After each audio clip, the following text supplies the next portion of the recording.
First introduce Aslak from Oslo Vineyard, presenting a new idea for us to be inspired and share. Aslak. Yes, thank you, Fleming. Last year I shared some stories about what God is doing and how He is opening doors into the Pakistani environment of families. And it started with a woman who got healed in her back at Healing on the Street stand, and that made such an impact on her that she brought her daughter and sister also to our stand, and they got healed as well. And then later she brought a Hindu woman, a neighbor actually, and she was a little bit skeptic, but in the beginning, but she got healed, and now she invites us regularly to dinner in her home, and we talk about Jesus. We pray for her and those who are coming with her. And the funny thing is that she has started to see visions of Jesus, so that's good. This woman, I will call her Sarah, has sent several families to us, so they also can be prayed for and healed. And I think if I should estimate, it would be about maybe 80 or 90 Muslims we have prayed for, and which she has sent to us or invited us to come to their homes. So yeah, it's so good. Sarah, she has never been to our Sunday service yet, but her sister has. But we have had a lot of church in her homes and also other Muslim homes, and where we will have fun, we will joke, and we will speak about Jesus, we will teach, and we will pray for them, and we will talk about the kingdom of God and about Jesus quite boldly. Still, over the last year, she has been in a discipleship process, from being healed and an observer to become an inviter and believer. From being a believer to becoming a disciple. And now we can also see that she is one who disciples others more or less. And after observing us, seeing how we do it, hearing what words we are using, she has slowly started to do it by herself. And a few times she has told me that she has been praying for people, even for her mother, her neighbor who called her up before she should go to Pakistan. She was really in bad shape. She was ill, and she prayed over the phone, and she got 70% better after 5 minutes. And she says, I just say the same things you say. I pray to the Father, I speak to the conditions, and I do it in the name of Jesus, like you are doing. You need to understand that she has not all theology established in her life. Actually, this week, she confessed that Jesus Christ is the Son of God. She has never done that before. This week, she also told that her Hindu friend sees Jesus every time she prays to our Heavenly Father for her. And I could tell her quite a lot of stories, healing testimonies, but what I have on my heart is what Fleming started with. How can we establish more permanently friendships and consequently discipleships, connections with them? How can we be more equipped, more gifted or skilled and anointed, if you wish, receive more understanding and knowledge to reach such a task? And in November last year, someone in our church gave me this book. And when I read it, I was just captured and overwhelmed. It was like, this is what we need. And next to the book by Medeiros, of course, speaking about Jesus, but this is the book we need. This will enable us to connect and communicate better, and also in a natural way to Muslims. It will help us to be aware of our stereotypes we might have, and also our fears we have towards Muslims. And at the same time, it will help us to be aware and sensitive to their beliefs and also their culture. The book brings a lot of knowledge about the Quran and tells us also what the distinct is from the Bible and different topics. So this is about established trust and friendship, and in English it's called Friendship First. And just one more thing before I close. I will be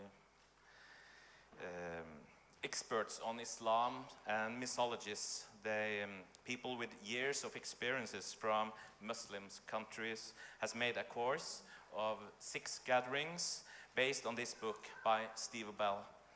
And the content in this course is 3 DVDs with profound teaching from those who are experts and Tim Green, and there are people who are converted from Islam to Christianity or to becoming a follower of Jesus, who's telling their stories, and also Christians who has how the process have been for them to get to know and be a friend to the Muslim neighbors. So it's really inspiring, good. You don't need to have or have a lot of leadership skills to lead a group.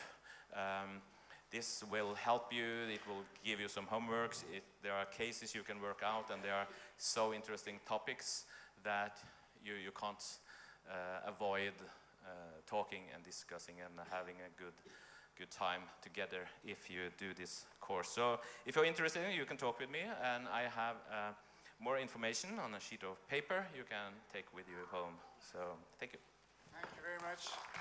Thank you, Aslak. Carsten. I'd like to introduce you to Carsten Lind. Carsten Lind is one of the leaders in Roskilde Vineyard here in Denmark. He's been a part of Copenhagen Vineyard for years, helping plant that church originally, and he's the European Vineyard Coordinator for Natural Church Growth. And Carsten is also our new leader for the Church Development Task Force. It has been a task force that's worked with Match Learning Community, and Carsten will present some thoughts for the future. Welcome, Carsten. Thank you, Flemming.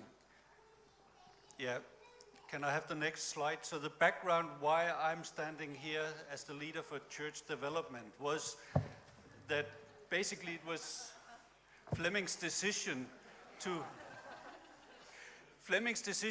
spend 50% of his time in the movement. And that was really a hard cry for me. It had been for the last few years. I was thinking we need somebody who spends time for the movement. So when Flemming said yes to do this, I was just thinking, wait, this is great.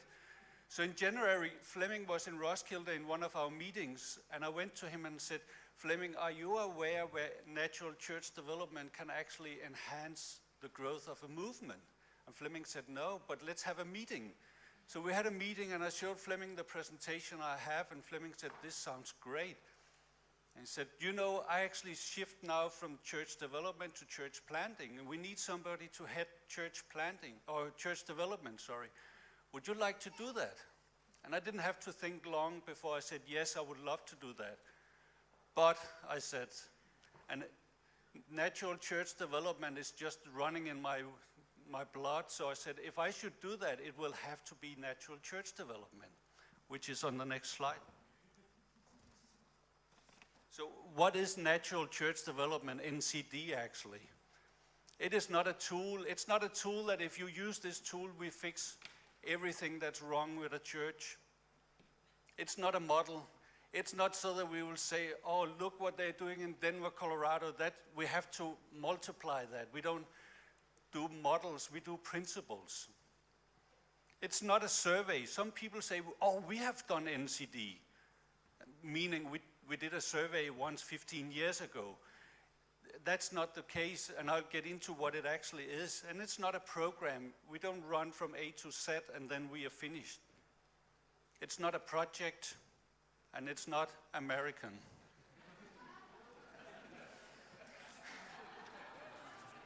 It's actually German, and it's very thorough, and it's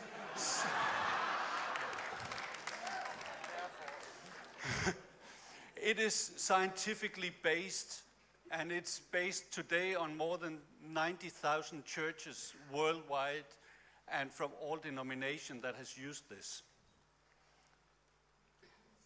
It's an opportunity to live and lead congregation in a healthy way.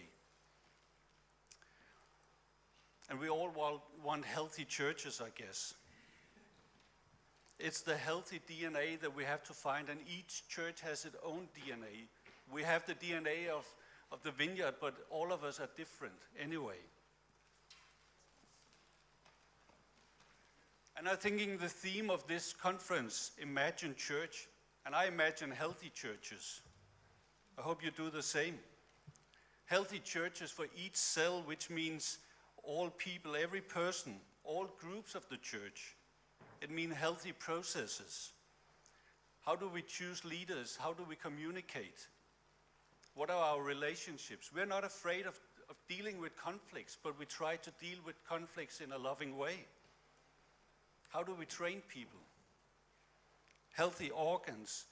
The structure should be healthy. It's not about having structures for the sake of structures, but structures that support life. So it's a healthy church life that will penetrate society. And healthy things grow. And we multiply churches. So this will also enhance the church planting task force. I call it the ISO 9001 for churches. This is continuous improvement. And I think if you look at the spiral, it shows us that it should be a continuous growing spiral. And if you look, it's going up, but it's also getting wider. And we do it by looking at the circle over here.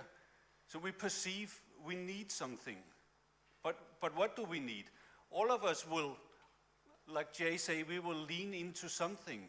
But obviously, we will have our tendency to lean into one thing or the other. And I still say we need to be balanced as a church. NCD is about 8 characteristics, and we need to be balanced in those 8 characteristics. So we perceive we need something, but we cannot judge it objectively ourselves. So we need a survey where we ask key members, key influencers of the churches. We get the survey, we spend time to understand what does this survey tell about us as a church. Once we have understood it, we plan to do some actions, and we implement the actions. We get some experiences, and then we perceive again and make a new test to see where has this one moved us. Right now, I am the only one who is in the church development task force. And I don't want to do this alone, but these are the tasks that I can see that are needed. I would like that, basically, my dream is that every church in the Nordic would do yearly or bi-yearly surveys, because that would tell us where do we move as a movement. That would give early warning indicators. Where do we have to go and help? Where do we have to assist? But it also tells us where do we see success in the near future. We need to develop NCD churches for our movement. My dream is that each church is in connection with a coach, and being 20-odd churches, we can handle 2 to 3 churches each as a coach. So 10 coaches would be great. I would love to encourage church leaders to get into this continuous improvement process, get into the cycle, and regularly working on the cycle that I showed you before, so that we have all of the things from survey to plan to act and then to survey again. We would love to go and coach the churches. We would love to develop a program for struggling churches. I know that there's churches around in the Nordic that feel that it has been a hard time for a long time. I would love to make a program to see how can we help you getting out of this hard toil and experience some great joy. And for that matter, I'm in discussion with people within our movement, but also with a German guy who has been running, or he was national partner for natural church development, both in New Zealand, in Tobago and Trinidad. So great resources that we can pull on and count on. So the needs that I have at the moment is that I would need to set up a team. I want people, some of you, to come and join with me. How do we develop church development? And then I need people that could go and coach churches. So if you feel this could be you, please come and contact me. Thank you. Thank you, Carsten. Thank you so much. Yes, and just a little more information. We'll get on with the interview. I just want to show you a few infographics, it's called. The first one comes up here. Just to, as yesterday, we could see how many churches and church plants there are in the Nordic. And if you go to the second one, you'll see that we are 8 church plants in the Nordic for the time being, some new, and some restarted churches, and thereby in a church planting phase. And as a new thing, we have started up 2 church planting Skype hubs, so that we on a continuous level can relate and exchange experience, and we are quite excited about this thing. And as I said yesterday, our vision is that we in 5 years could plant 20 new churches. I know it's maybe a bit optimistic, but it seems like we in this year that we can actually start hopefully 4 new church plants, which excites you a lot, doesn't it? So if we get the next slide up, you will see that the 4 new church plants that we hope to start up this year is in Oslo. It's Vintage Vineyard. It's Tina and Per Christian Lunde, and many greetings from them. Per Christian is helping at Fuller in California, but many greetings. And then we have a new church plant south of Copenhagen. It started last week. You'll meet them tonight. And then we have 2 upcoming churches, hopefully in Tampere. They are here.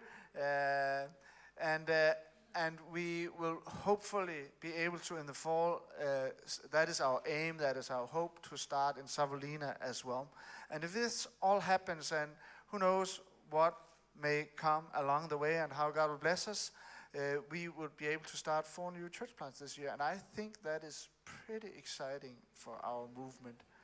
And for those of you who are here and heading that up, we would love to give you a big hand, and we want to celebrate you. Let's give them a big hand.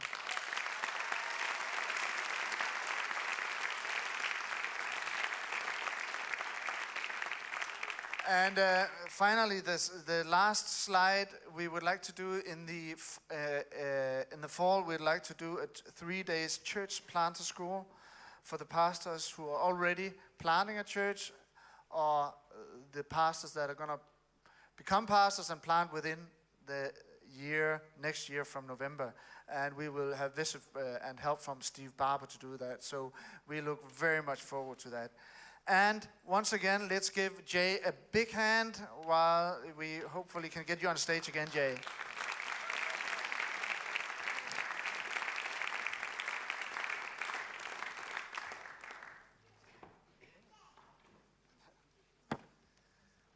Welcome, Jay. We look forward to ask you a few questions, and I think that Ingrid will start. Let me just explain that Ingrid is a part of the church planting task force. She's leading it together with me, and part of that task force is Thomas Lorentzen from Odense Vineyard you met yesterday, and Thomas Villa, who is also a part of that. You met him last year, and you're going to meet him tomorrow at the workshop. Ingrid, here you go. Yes. So, that's Bergen. They like you. That's my people from Bergen. So nice having you here. I know we have some questions for you. I'm ready. Yeah. Bring it. What is your vision for church planting in the States? Lots of churches. No, I mean, we could spend hours talking about that. But the short version would be, much like what Carl shared with us earlier, to have churches that are part of the redemptive history of cities and nations. So we don't want just big churches or just churches, but I think that we're supposed to be a part of changing the places that we inhabit.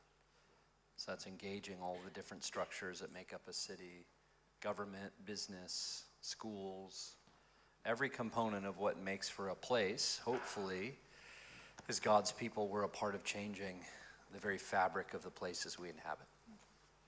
And that Vineyard churches, I think, by the grace of God, generally have a great way of connecting with different kinds of churches too. So hopefully we can be a convening force for the body of Christ to work with government, business, and education to change cities forever. Is that small enough? No, I do. I believe that, and I believe that God has given, a lot of churches I know that kind of grace to do that. Yeah. So, what kind of church are you dreaming about? A church that will change the redemptive history of my city. I have faith that Denver and the entire Denver metro area will be different because we've been a part of it. It seems strange that when there's churches that close, I think we'll know if we're doing what we're supposed to do if we tried to close, people would riot to keep us open. That we become such an essential part of what it means for the city to function that they can't imagine what life would be like without us. So I put that challenge in front of our church all the time, and you can tell they just kind of stare at me. Because unfortunately, a lot of what we do with church stuff is just how do we do church better? And how do we get more people or whatever? But much like what Carl said earlier, I mean, I spent a lot of time with government leaders in our city. I spent a lot of time with business leaders talking about their dream for our city and how we can be a part of what they want to do to change the city. So we work with schools, and there's all kinds of nervousness around separation of church and state in the U.S. And so I try really hard to just say, all I want to do is make it so that our city's a better place because of the life that we have with Jesus. And we serve our city because we're converted, not necessarily to convert people. Pretty simple thought. We don't have to convert people to be effective at what we do. We do this because we've been converted, would be the other way to say it. So anyway, so that's what we're trying to imagine. We're trying to imagine it in 3 spheres for every person in our city. Their neighborhood, they're a part of the redemptive place that they're at. Paul in his great sermon in Athens says that God has placed people where they are, that they somehow might seek him. And so we believe that nobody lives where they do on accident, so we should know the names of our neighbors. We should be connected to our neighbors. That's the great commandment. See earlier sermon. And then also our workplace. Work is important, so I don't want everyone to be a pastor. Boy, how terrible would the world be if everyone was a pastor. I want people to believe that their job is their actual way of bringing their gifts to bear to change the world. So making work important, and then I want us to all have lots of fun together. Yeah. So our leisure, our fun should be together because Jesus loved parties. If you take parties out of the New Testament, you don't have a New Testament. You don't. I mean, so much of what Jesus does is on the way to a party, at a party, or leaving a party. So we've taken that very seriously and believe that those of us that love Jesus should throw the best parties in our city. So we're imagining that with places, work, and fun, working within the structures that exist of authority already within a city, we can see our city change forever. I love parties, so I like the party part. Good. You don't like the other two? Oh, yes. No, I'm just kidding. Just kidding. I remember when we were going to plant Copenhagen Vineyard, that it was really, when I went from daydreaming to become a church planter, knowing that God has called us to do so, that it was a horrifying thought to go and see, and I was not at all secure that can this become a church, and didn't know really how to really get started, how to focus. So my question is, what is the most important thing to focus on in order to see a church plant succeed? Would you say? Well, it'd be tempting to skip into thinking about what it is to be a church and to lead a church. So I want to try to resist that temptation. We can say that maybe second. Yeah. It sounds simple, but it's not that simple. That you must have just a reckless, passionate love for Jesus. I mean, it sounds really simple, doesn't it? But man, that's the first thing that tends to go. As you do this work, there's so much resistance. And so for me, whenever I'm with pastors, I'm with anybody. I love to ask them, what do you love about Jesus? What about him is inspiring you or capturing your heart? And when people can't answer that question easily and readily, that's a problem. Because Jesus says very clearly, you can do nothing apart from me.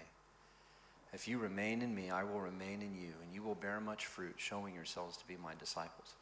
It's my Father's great joy that you would bear much fruit. And so, boy, I don't know if any of this works if we don't have a present, active, desperate, continual life with Jesus. And that is more than quiet time, right?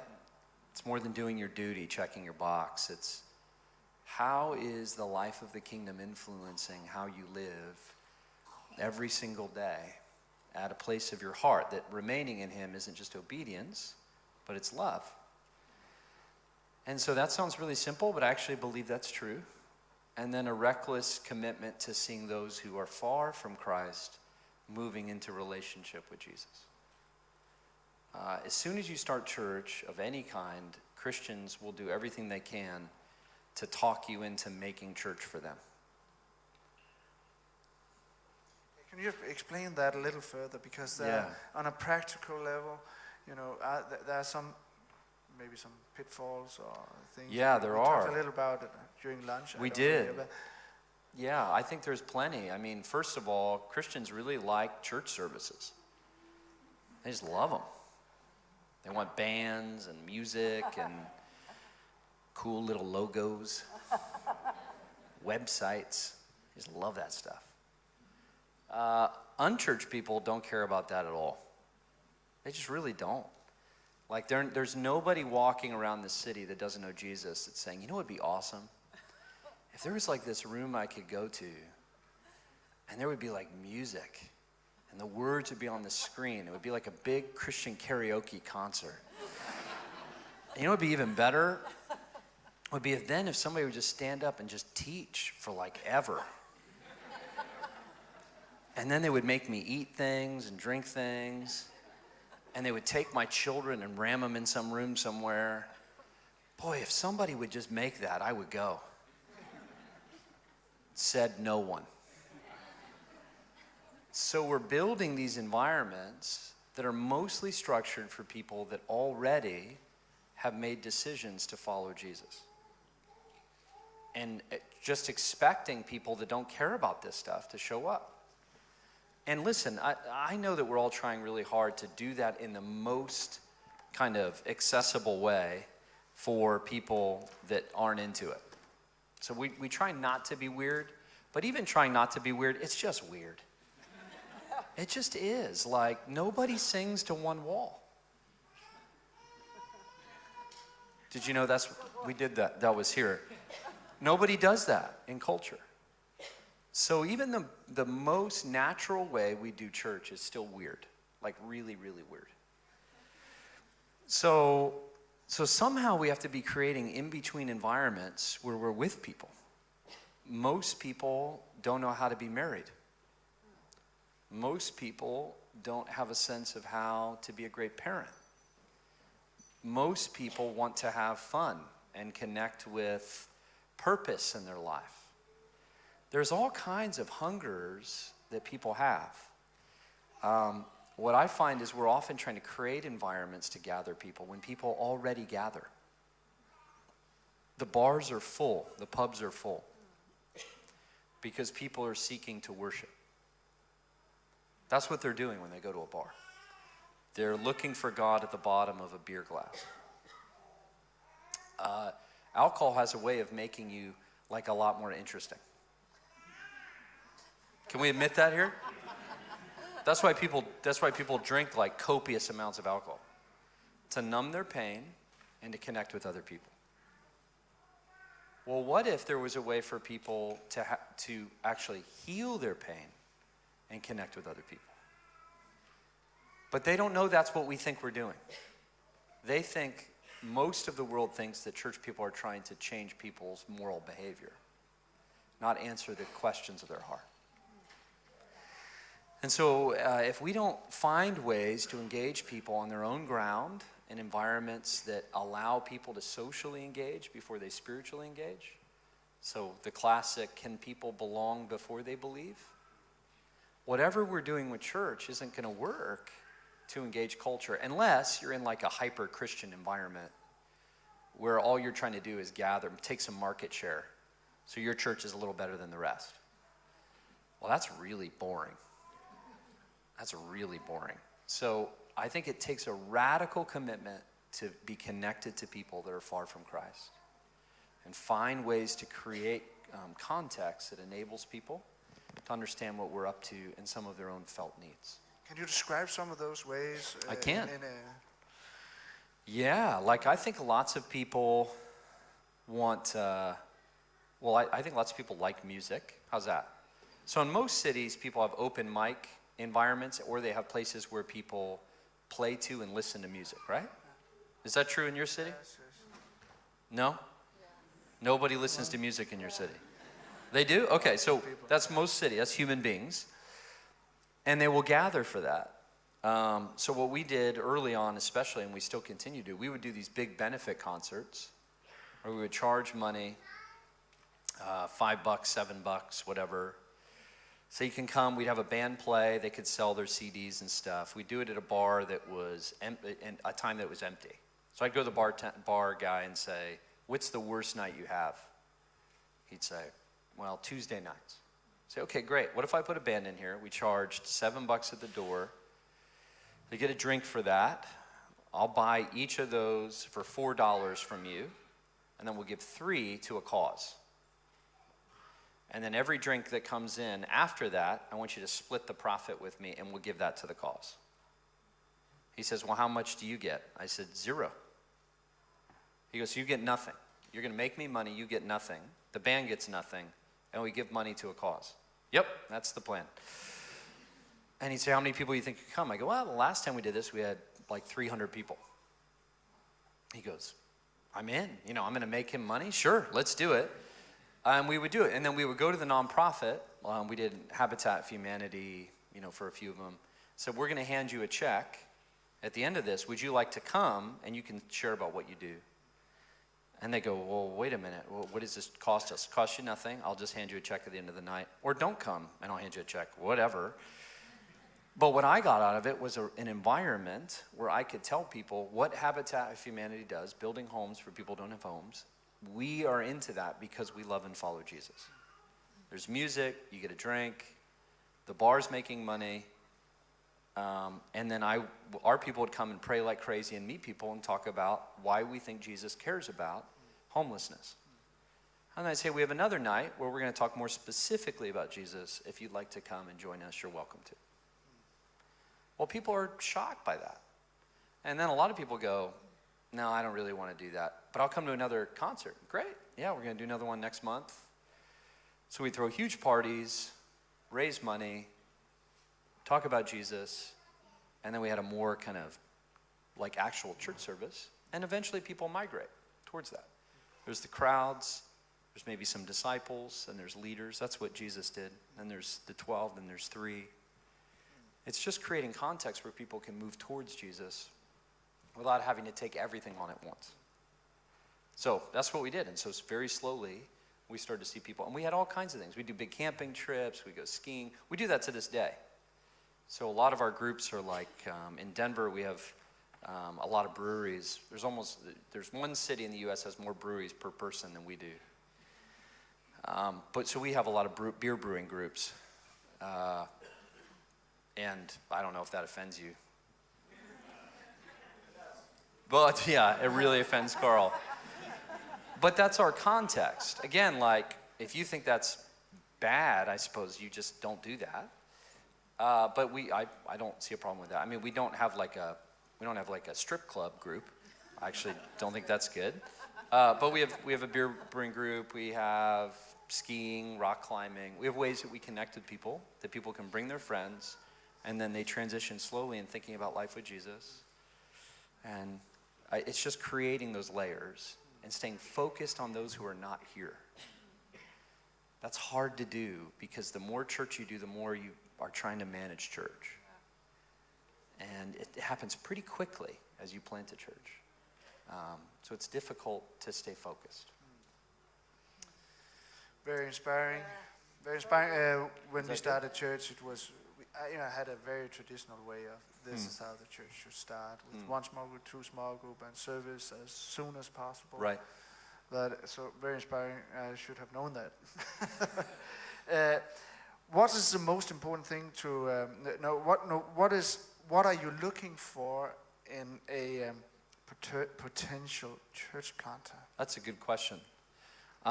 What's hard about that, Fleming, as you know, is I'm sure you've been doing this. What's hard is a lot of what makes for a great pastor doesn't make for a good planter.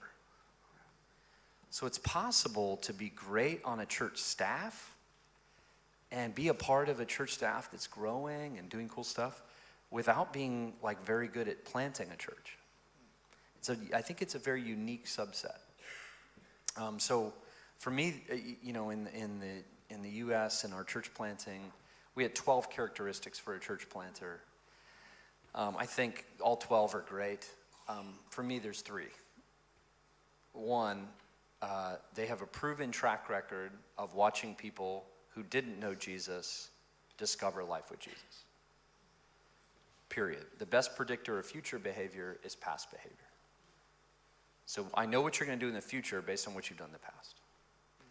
So I would love to see them engage with people that don't know Jesus, that are far from Jesus, they're in real friendships, and they're starting to watch some of those people find life with Jesus. Here's why. If you're not doing that now inside of a church where everything's protecting you and it's safe and nice, what are you going to do when you're out in the middle of nowhere and nobody likes you and you're working a hard job or whatever, right? It's difficult to just start like that if you've never done it. So that's the first thing. And the second thing is, have you been able to gather a group together? So as you're starting to see people follow Jesus, do they want to come together as you're leading them? So can you build a small group? Now, lots of people are building small groups in churches. That's different than building a small group like I'm talking about. Because building a small group in a church, if your breath doesn't smell too bad, if you're nice, you smile, if there's a church that's growing, people will go. If, the place you meet in doesn't have too many cats.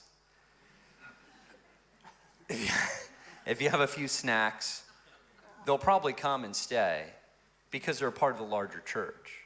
But this kind of thing is difficult because they may have discovered life with Jesus with you, but now they have to somehow be with other people. Why would we do that? And then third is, can you, from within that group, identify and reproduce leaders? So can you leave that group and start another group the same way and do it again? Because if you can't do all 3 of those things, you're not going to have a very good time planting a church. If you can do those 3 things, you'll probably grow a church with newer believers who start discovering life with Jesus.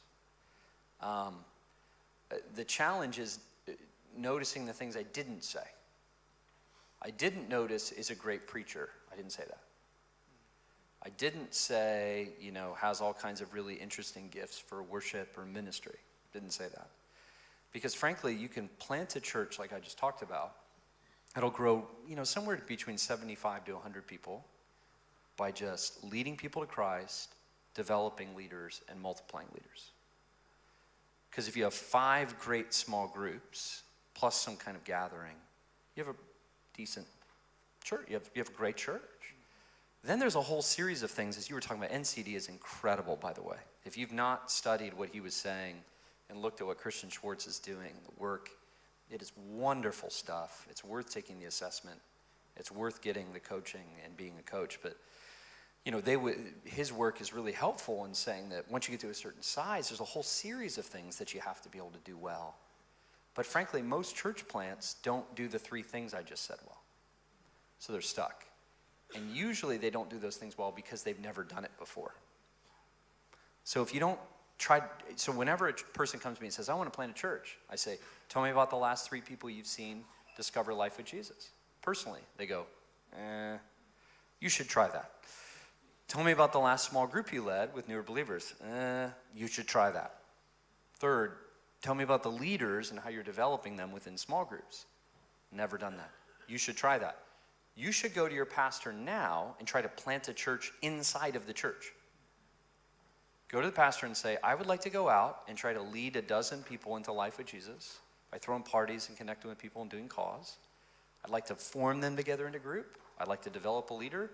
In other words, I would like to help grow the church you're a part of right now. If a pastor says to you, I don't want you to do that, come to my church.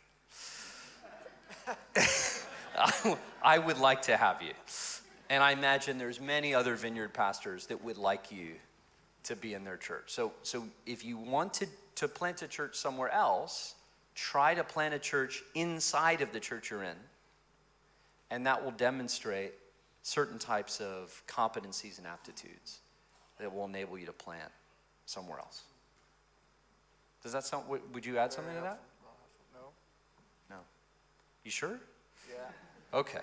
Yeah, because I mean, by and large, I see that most church plants don't succeed because they've not discipled, they've not seen people come to Christ, they've not personally discipled people, and they've never gathered people in any kind of context on their own. They've done great stuff in a church, which was really weird for me. I came from the Columbus Vineyard. So we would teach a class and 200 people would come. And I had this horrible thought that I had something to do with that. Apparently I didn't. Because it's a big church, there's all this momentum. If I just, you just sneeze and people show up to stuff. And all of a sudden there I am in the middle of Denver, waiting tables, trying to throw parties and connect with people, and people aren't coming. And everybody on our team was like, there's spiritual warfare. It's like, no, we're just not very good. We're just not good at this. I mean, that's it. Nobody wants to come to this weird thing we're doing because it looks like a cult. We're meeting in a house and why would anybody come? Would you come? I remember thinking, would I come? If somebody I was working with said, hey, we meet in this house over here. We pray together. You want to come? What are you going to do to me? If I go in there, I might not come out alive. I don't want to do that. But if it was a way to be together, to throw a party, to enjoy, to raise money for something, to serve the poor together, oddly enough, this is ironic, people that don't know Jesus are more motivated to serve the poor often than church people. They want to be a part of a cause, which is so sad that we try to get church people to do outreach, to engage the needs of a city, and they're like, nah. But when you talk to people at work, hey, we're serving this refugee population, we're helping build homes, they go, that sounds fun. Can I come? That blew my mind. So we started to watch that momentum as we were planting the church because we had to reorient. And we started to see people meet Jesus and things started to grow. Just love this. Listen to you. Can do this rest of the day. So, I believe there are people here that are dreaming of planting a church and maybe have done that for a long time. So, my question to you are, what are the main barriers for people that have a dream of planting a church but do not act on it? And how do we overcome this? Yeah, I mean, I'd probably say what I just said a second ago, but I'll say it a little differently, which would be, if you have a dream to plant a church, you can start now. See, churches don't make disciples. Disciples make up churches. Like, you can just engage people with the life of Jesus, gather them together, teach and train and lead, engage the needs of your city, and you might accidentally have a church. Wouldn't that be cool? Like, instead of it being like some like heroic, insane thing where you drop out of the sky and say, "Come to me, everyone," and people just start walking towards you as you preach. If any of you here are church planting, you're like, it doesn't work that way. Yeah, it doesn't. It's very simple. You just are engaging people with the life of Jesus in the midst of your normal life. People start to discover life with Jesus. You gather them together. That multiplies over time. Frankly, even what we imagine when we imagine church usually doesn't happen at a church plant for a long time. I mean, I tell church planters all the time, if you're moving to a Sunday service quickly, you're really stupid. Because the only people that want a Sunday service are Christians. Why would you do that to yourself? It's a lot of work. And frankly, you're probably not very good. Then I'm stupid. Well, it's just exhausting. Yeah. It's hard to do church. I mean, big church. Frankly, if somebody's going to preaching, they're probably not going to come to you. They want a great kids program. They're not going to come where you are because you're not good. There's like nobody. But if you're connecting with people, you're living life with people in homes, you're talking about Jesus, you're serving and living together, at a certain point it makes sense to gather that. It might only make sense once a month or once a quarter at first. But multiple homes, multiple groups that then you gather together. Because what happens is we had an image of what we thought church should be, and you think, wouldn't it be cool if that was over here? And then you go to do it, and it's like not good. I mean, I've visited a church plant. I was telling them at lunch. I visited a church plant that had 7 people sitting in 80 chairs. And they had beautiful sound and lights. And they said, "Jay, we're inviting you to preach." And I said, "Well, there's only 7 people. So, well, we're going to need you to have the mic on because we have a podcast." I'm sorry, what? You have a podcast? You have 7 people. This is like really weird. I'm not doing a mic. So I sat on this, I came off the stage and I said, let's all sit in a circle and talk. And the pastor was really upset because there was like static in the speaker. I said, we don't need speakers. There's 7 people. Turn them off. This is weird. And it's because he had an image of church that he had been in, that he wanted to replicate. And it was totally not matching the environment. And I was like, nobody's going to invite their friends. Like, this is really bizarre. Like, I would never bring a friend. And he was like, yeah, we haven't seen anybody come to discover life with Jesus. I brought a guy that was a brand new follower of Jesus with me in our community. I brought him to watch, and he goes, that was the weirdest thing I've ever been in. And so you have to be aware of, where people are at, and that happens by just living that way. Yeah. There comes a point that you need a microphone, and you know when that is? When people can't hear you. That's a long time before I need a microphone. Well, and I think at some point, like right now, if I didn't have a microphone, I try to talk, you can't hear me in the back. But they would hear me. Yeah, it serves a purpose, is my point. Structure is to respond to momentum, not the other way around. I think that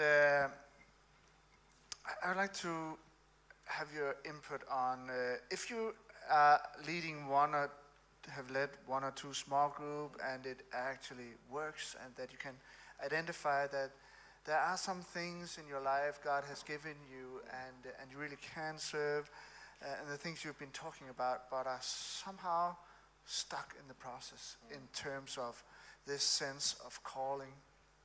Should I do this? Should I orientate myself differently? Should I go with this, or do I continue to do what I plan to do? You know, they can identify giftings. They maybe could see them, even if it's scary, that they could plant churches, but to take the step. And when I talk to somebody, it ends up in a conversation about calling. Yes. Can you tell us the truth about this, Jay? I will. What to do? Yeah, I mean, calling has different layers, doesn't it? There's plenty of people that feel called, but they don't have a competency to do the thing that they feel called to. So I don't know if you've ever heard someone that, you know, at a meeting, a church meeting, that says, you know, God has called me to sing and to share my voice with the world. And they sing, and you think, oh, no. No, that's, keep your voice to yourself, please. And so you can have a sense of calling without competency, right? And then in relationship to competency, you need a sense of community, a communal call. So I think what you're saying is someone might begin to discover that they have competency, like there's certain things I do that seem to resemble kind of planting or pastoring. And or they might even have people around them saying, you're a pastor. And that's good too. Now, third part of calling is you need the Holy Spirit to speak to you and lead you. But I think if you have those two, generally, if you lean into it, calling tends to come with it. So for me, my parents don't have any life with Jesus. I was raised, my father's from India. He moved from India to the United States to create an opportunity for me to get an education and to have a successful career. So I was studying philosophy to do law. I was doing rhetoric and logic to be a lawyer. And it was going really well. And Jesus grabbed a hold of my life, and I started to see all my friends start to follow Jesus because I would just tell them. And then I started what I learned later were called Bible studies. But at the time, it was just, how do I get these people together? Because I wanted to learn together with people. And I would take notes from the sermon, and I would show up and just read them in the Bible study, which is terrifying because it meant if anyone went off the notes, I had no material. I mean, I knew nothing of the Bible, so I would just ask a question, and then if somebody asked me a question, here's a good little tip, I would just turn to the group and say, what do you think? And then they would talk for a while, and I'd say, okay, next. Because I knew nothing. But I started to realize that, you know, over the course of a couple years, I was leading a Bible study almost every night of the week, seeing people come to know Jesus and lead studies. And people would say, you're a pastor. You're called to be a pastor. I'd say, no, I'm not. No, I'm not. No, you are. You're called. No, I don't think I am. And part of it was my own fear of the pressure I knew it would put on my family. And that was prohibiting me from even taking that as a consideration. So there is real fear that keeps us sometimes from pursuing the call of God. And finally, I got brave enough to just start asking God. I didn't want to ask God. I'd already decided I didn't want to do that. And P.S., if you're in this thing called the Vineyard and you show up at meetings like this, that is really dangerous. Because God can come by his presence and speak to you. So if you don't want to do ministry or plant a church, just don't go to a vineyard. Because if you're in a vineyard church, God can speak at any moment. That's dangerous for you. So I started being in these rooms where people would just have these prophetic words and God started to speak. And eventually I had to say yes. And everything I feared came true. It did. I make not very much money. It was very challenging. It always has been. My father, upon the announcement of me being a pastor, cut me off for a couple years. We've restored our relationship. We're very close, actually. He's an incredible man.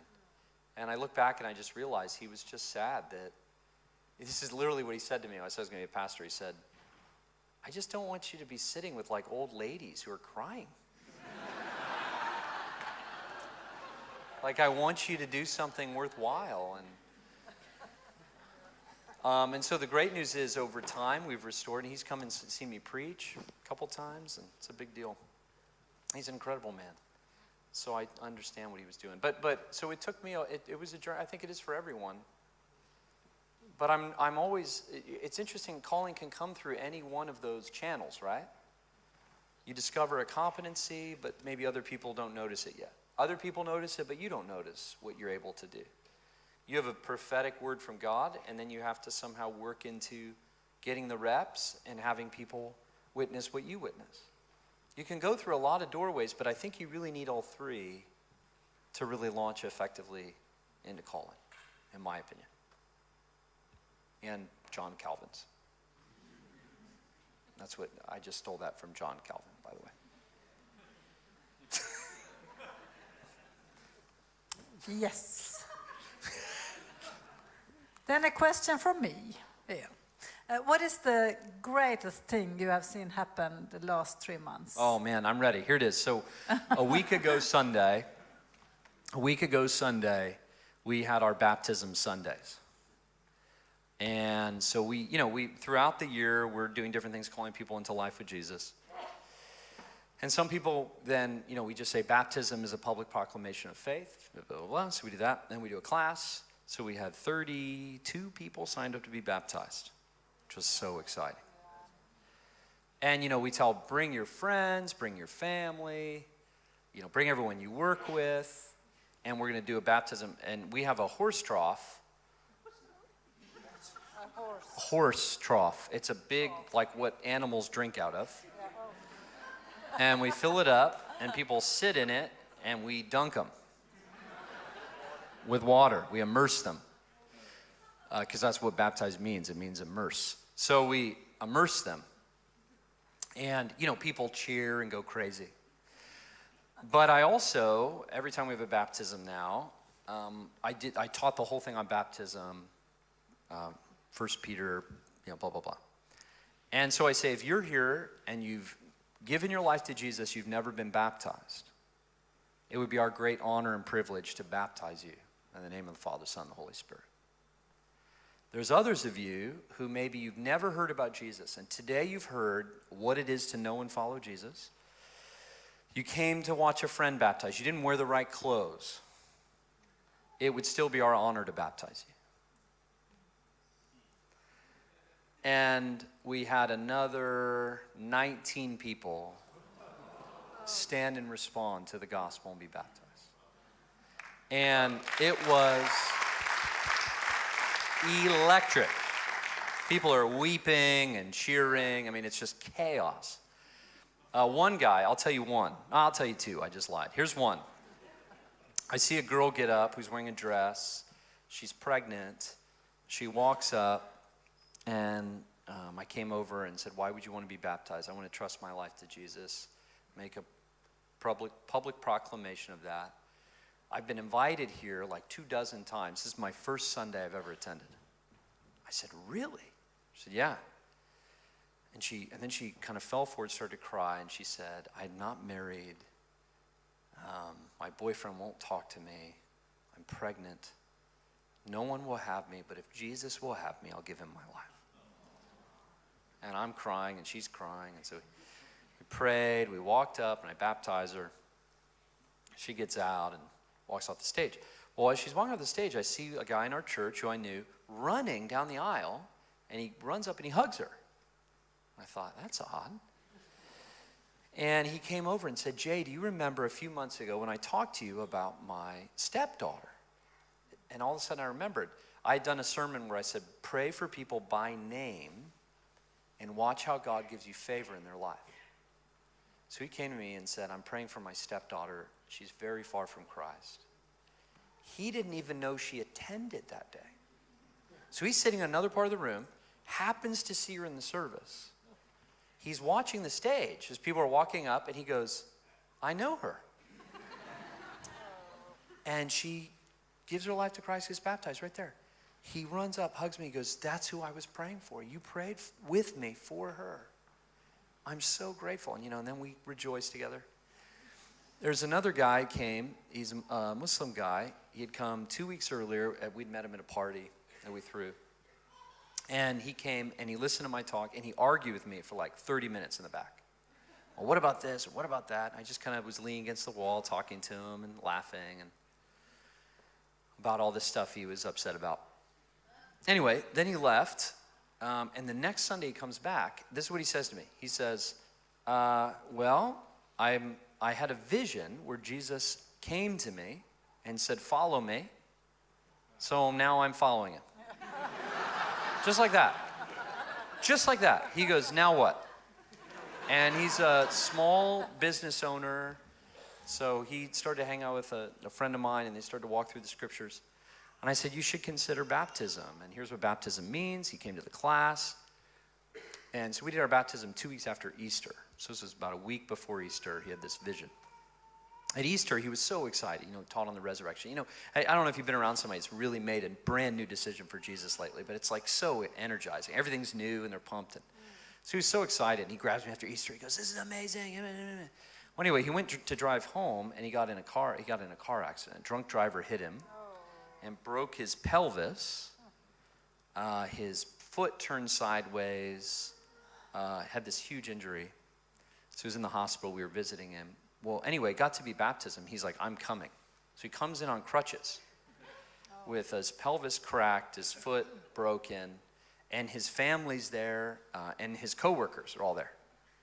So we had 4 guys lower him into the water because he couldn't stand on his foot.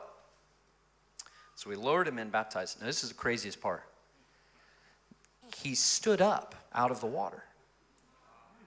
And he looks at me and goes, I think my hip's better.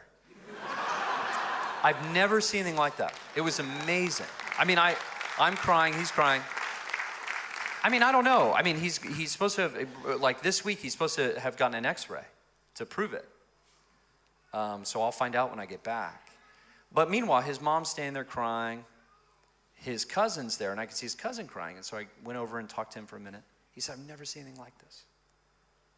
I said, well, what do you think about this? He said, I don't know. I didn't know that Jesus would just take me as I am. I said, that's true. And he said, I think I want to do that. And so we talked for a minute, and then he says, I think I'm doing that today. And I said, great. That's great. He goes, so should I be baptized? It was like the Ethiopian eunuch, he's like, there's some water. We should do it. And I went, if you want to, I mean, your family's here, your friends are here, this is something you should consider. He said, no, I want to. So we just walked over and baptized him. And it was like, and the mom is just standing there crying. I grabbed her and I said, is this okay? How do you feel? And she goes, this is incredible. And I said, so what do you think? I mean, do you think Jesus? She goes, no. It's okay, that's fine. That's fine. Yeah, you should just visit. And so that was pretty good. That was just 2 Sundays ago. That was really fun. And I don't know, I know these things can be complicated. So without doing a whole theological thing, baptisms are so powerful in the life of a church. So I'm always amazed people are doing baptisms like on a Tuesday in some like gym somewhere. It's like, no, man, use a Sunday, call the church to rally and celebrate. Anyway, I think it's just powerful. So I was like really, really encouraged. That's not every Sunday, by the way. But you asked me the best, so. Yeah, that was... I could give you the worst, too. That was probably the week before that. No, it's a little... So good. Thank you so much. We're happy, aren't we, Inge? Huh? Wonderful. Thank you, Jay. Sure. Are we done? No, because there's coffee break, so most of you go coffee, but we'd like to. I think we should invite those of you who are sitting here and have been puzzling with the thought of God's calling on your life. That's right.